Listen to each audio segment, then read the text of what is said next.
बच्चों, let's read the question. Question says if A and B are symmetric non-matrices such that AB equals to BA and A inverse B inverse exists, then matrix A inverse B inverse is first option symmetric, second option null, and third option है skew symmetric and fourth option none of these. तो इस question को करते हैं. तो इस question को करने के लिए हम इसका की कॉन्सेप्ट समझते हैं. तो की कॉन्सेप्ट है,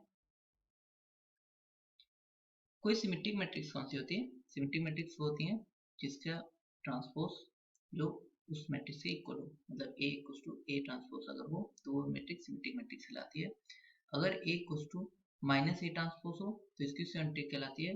और अगर कोई मैट्रिक्स है जिसके सारे एलिमेंट जो होता है जीरो हो जाए, सारे एंट्री जीरो हो जाते हैं, तो उसको हम नल मैट्रिक्स बोलते हैं.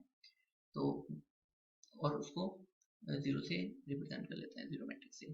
नाउ हमें क्वेश्चन में क्या गिवन है? हमें क्वेश्चन में गिवन है कि ए बी जो है वो सिमेट्रिक नॉन सिंगुलर मैट्रिक्स है. नॉन सिंगुलर वर्ड का मतलब ये होता है कि जो डिटरमिनेंट है वो नॉन जीरो है, मतलब जीरो नहीं है.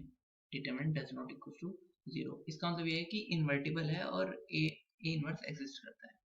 नाउ हमें क्वेश्चन में गिवन है कि ए और बी जो है सिमेट्रिक मैट्रिक्स है और नॉन सिंगुलर है. इसका मतलब क्या है कि जो डिटरमिनेंट ऑफ ए है वो does not equal to zero है एंड डिटरमिनेंट ऑफ बी भी does not equal to zero है एंड सिमेट्रिक है. इसका मतलब क्या हुआ कि ए ट्रांसपोज इक्वल है ए के एंड बी ट्रांसपोज इक्वल है बी के.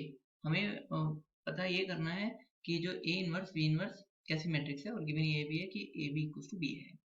तो ए इनवर्स बी इनवर्स को हम चेक कर लेते हैं. तो पहले इसका ट्रांसपोज ही फाइंड कर लेते हैं. तो ए इनवर्स बी इनवर्स का ट्रांसपोज क्या होगा? इसका ट्रांसपोज हो जाएगा बी इनवर्स का ट्रांसपोज इनटू ए इनवर्स का ट्रांसपोज.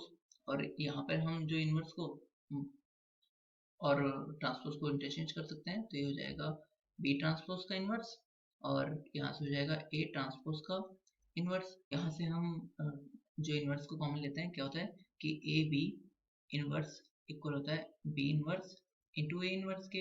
इसी तरीके से एंड ए बी ट्रांसपोज जो इक्वल होता है वो होता है B transpose into A transpose के. तो यहाँ पे हम इसी तरीके से इनवर्स को एक साथ लिख लेते हैं. तो क्या हो जाएगा A transpose into B transpose के इनवर्स के. नाउ ये इक्वल हो जाएगा. अब ए तो ए और बी सिमेट्रिक मैट्रिक्स है, तो ये ए ट्रांसपोज ए के इक्वल है और बी ट्रांसपोज बी के इक्वल है. और हम यहाँ से जानते हैं A B equal to B A है, तो इसको लिख सकते हैं बी ए का इनवर्स.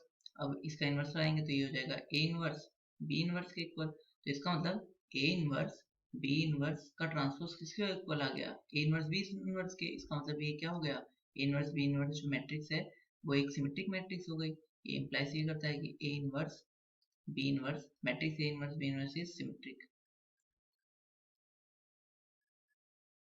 सो हम चेक कर लेते हैं हमारा कौन सा ऑप्शन ट्रू है. तो हमारा ऑप्शन नंबर जो है ए ट्रू हो गया और बी इसे इंप्लाइज नहीं होता कि बी नल मैट्रिक्स है.